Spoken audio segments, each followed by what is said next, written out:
you very much, Danny Kruger. Thank you very much, Mr. Deputy Speaker. Putin thought that when he invaded Ukraine, the people there would crack and that the West would split, and he was wrong.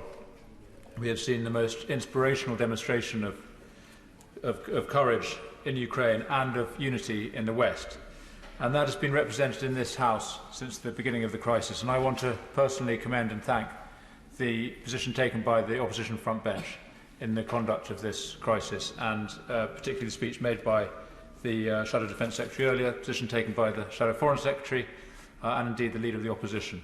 It was very good, in fact, to hear the former Leader of the Opposition earlier in the debate speaking on behalf of the Socialists of Russia in support of the people there opposing Putin. So Putin has brought the whole House together, and that is a very good thing. Mr. Deputy Speaker, not long ago, this morning in New York, the United Nations voted by a great majority in condemnation of Russia, and countries including the UAE and Israel, which had abstained in previous resolutions, voting in support. And it's worth recording with shame the names of those countries which supported Russia in that vote: North Korea, Syria, Eritrea and Belarus. What a lineup. I do have some concern about the 35 countries which abstained in that vote, including our friends India and South Africa, and I hope that they will come round to a more vocal condemnation in due course. It's also worth recognising the decision by the Human Rights Council to establish a commission of inquiry into violations of human rights by Russian forces, by forces on all sides.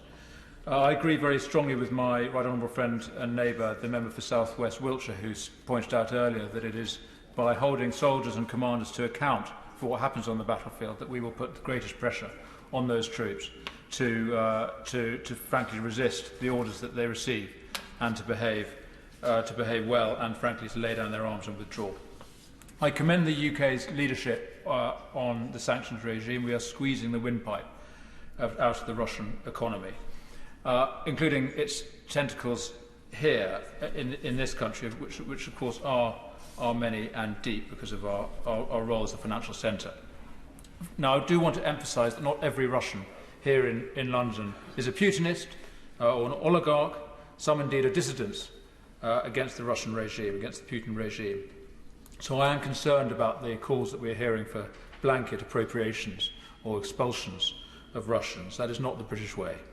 Everybody has basic civil rights, including, I would say, the right to legal representation. We must uphold the rule of law in this country.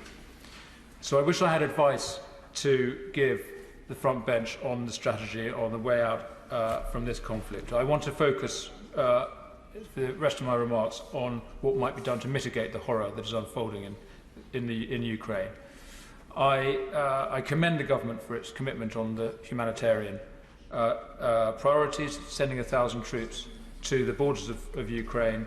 I also want to commend people who are sending help in the way that they are, particularly sending money. I think it is admirable that we're now working with the Disasters Emergency Committee. We've announced today a new fund.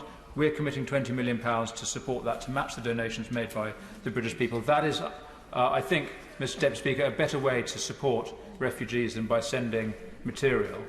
And I think we need to send a signal that the best way to support people is financially. And here at home, I commend the government for expanding the family route, for setting up the community sponsorship programme.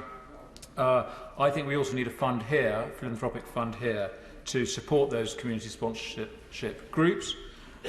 Again, the best thing that we can do is to arrange for financial support for those groups rather than piling up blankets and toys and second-hand clothes in council buildings. I'm not sure that's the best thing that we should be doing at this time. Of course, one thing we can't do with philanthropy is defence spending, and I want to end by commending the government for its commitment to the defence budget. 2.4% of GDP is a tremendous step, but the fact is that we need to go further. It is great that we've invested in sub-threshold defences, but of course our allies are now fighting above the threshold. So we need more men and women in uniform, we need more tanks and armoured vehicles. Of course they are vulnerable to being taken out from the air, so we need more cyber defences, but I'm sure my honourable friend agrees that conventional war is not over and we need to invest further in our armed forces. And I commend the men and women of the Royal Welsh Regiment, in particular the engineers, the artillery, the tank regiment, many of them based in my constituency, who are fighting to defend NATO. Thank you. Absolutely. Stuart Hurley.